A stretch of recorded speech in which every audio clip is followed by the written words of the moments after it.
네, 지난 한 해 사회 재난 중에는 전세 사기 피해를 빼놓을 수가 없습니다.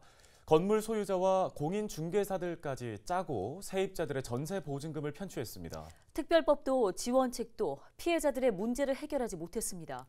철근 누락 시공으로 주차장 일부가 또 붕괴되면서 전면 철거를 결정한 아파트도 있었는데요. 이관성 기자가 돌아봤습니다. 인천에서 전세 사기 사건들이 드러나기 시작한 것은 깡통 전세가 늘기 시작한 2022년 여름이었습니다.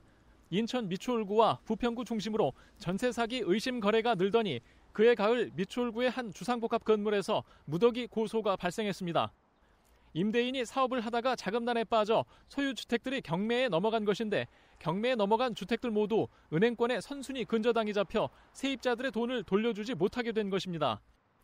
이후 전세 보증금을 돌려주지 못하는 사고들이 속출했고 경찰 조사 과정에서 명의만 넘겨받은 바지 임대인과 공인 중개사가 짜고 전세 보증금을 편취한 방식의 전세 사기들이 잇따라 드러났습니다.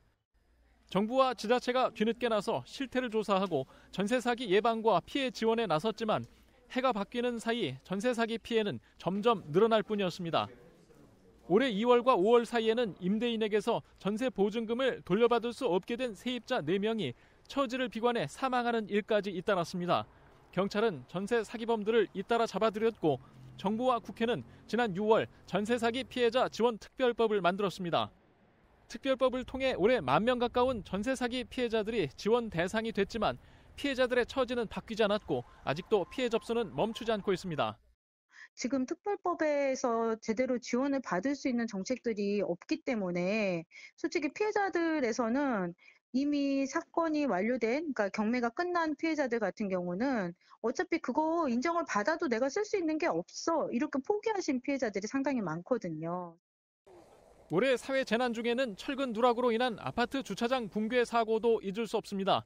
지난 4월 검단 신도시의 한 아파트 건설 현장에서는 공사 막바지 주차장 구조물이 무너지는 일이 발생했습니다. 인명피해가 없어 다행이었지만 지난해 1월 광주 주상복합 건물 붕괴 사고 이후 신축 아파트 붕괴 사고가 이어진 터라 충격이 컸습니다. 주차장 붕괴 사고는 설계상 구조 계산 오류와 철근 부족, 비용 절감식 무량판 시공 때문이었습니다. 안일한 설계와 감리, 시공까지 설계 과정 전반에서 총체적인 문제가 드러났습니다. 국토부는 공공부문과 민간부문까지 아파트 공사 현장의 실태를 긴급 조사했고 철근 누락 아파트들을 다수 확인했습니다. 구조 안전성과 문제가 드러난 아파트들이 뒤늦게 보강 공사에 나섰지만 주민들은 불안함과 혼란에 빠졌습니다. 국토부는 검단 아파트 붕괴 사고의 책임을 물어 GS건설에 영업정지 10개월 처분을 결정했고 GS건설은 전면 철거와 재시공에 나서기로 했습니다. 주차장 붕괴 아파트 입주 예정자들은 입주 지연 보상 등을 받고 철거와 재시공까지 다시 5년여를 기다려야 하는 상황입니다. 헬로티비 뉴스 이관서입니다.